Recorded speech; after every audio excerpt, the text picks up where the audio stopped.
Sunday, January 16th, 2022, and snow is falling in Atlanta, Georgia. It's not something we see too often around here, but when we do, it's kind of a big deal. The roads are pretty empty today, but the tracks are still active.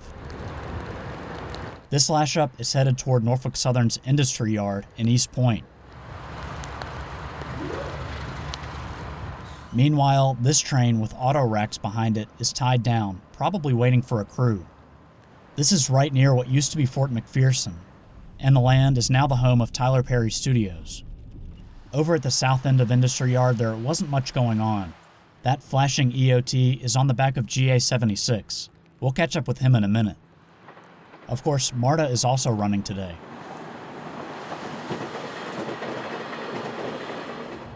I barely caught a little electrical arcing as this train headed to East Point Station. Okay, time to head toward downtown Atlanta. There were periods of heavy snowfall today, but not much of it was sticking. I don't think the temperature got below freezing the entire time I was out here. Once I made it to downtown, I found this intermodal train waiting at a location known on the railroad as CP Spring. There's plenty of railroad heritage down here. Those are the old Southern Railway offices in the background. They've been transformed into lofts. And that ugly white federal building back there sits where Atlanta's Terminal Station once stood. Mercedes-Benz Stadium is also down here.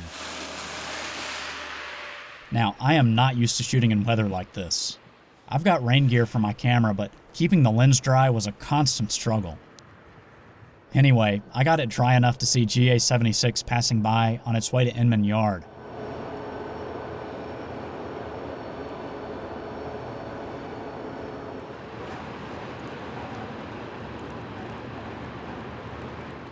I ended up finding him stopped at a signal not far away. You can barely make out the downtown skyline in the background. This train is led by one of Norfolk Southern's custom SD60Es. The crew inside didn't have to wait here long. And that intermodal train we just saw wasn't far behind. He'd be stopping here too. The snow was still falling when I got to Norfolk Southern's Inman Yard. Crews here are busy moving locomotives around and getting trains ready to depart.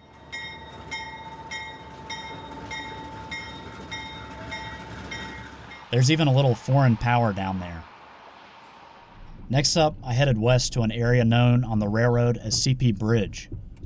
This train was waiting for a crew. Among other things, it was pulling a mother slug set.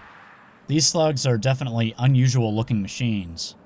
Glancing at the signals nearby, I knew something was coming, but I wasn't sure what. Listening to the horn in the distance, I figured it out.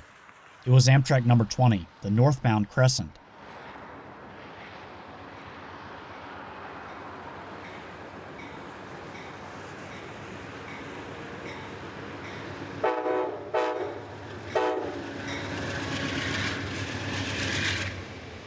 This train usually arrives in Atlanta at night, but according to Amtrak's website, service was canceled today. So I think this was a deadhead move. It's usually tough to catch up to the Crescent, but it sounded like Amtrak 20 would have to wait before it could continue to Peachtree Station. All right. If you can, just hang back for me there. CSX got one stalled across the diamond, so we'll have to let them get that fixed, and we'll get you going. When I got there, this is all I saw, a lone P-42DC and a coach. Not too long after that, with the snow turning into rain, there was the Crescent.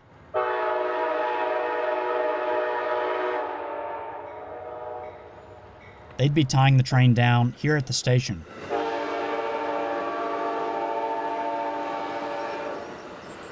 That would also be the end of my snow-filled day of rail fanning. Obviously, this doesn't compare to the winter weather in other parts of the U.S., but it still makes for some cool images of another day in Atlanta railroad history.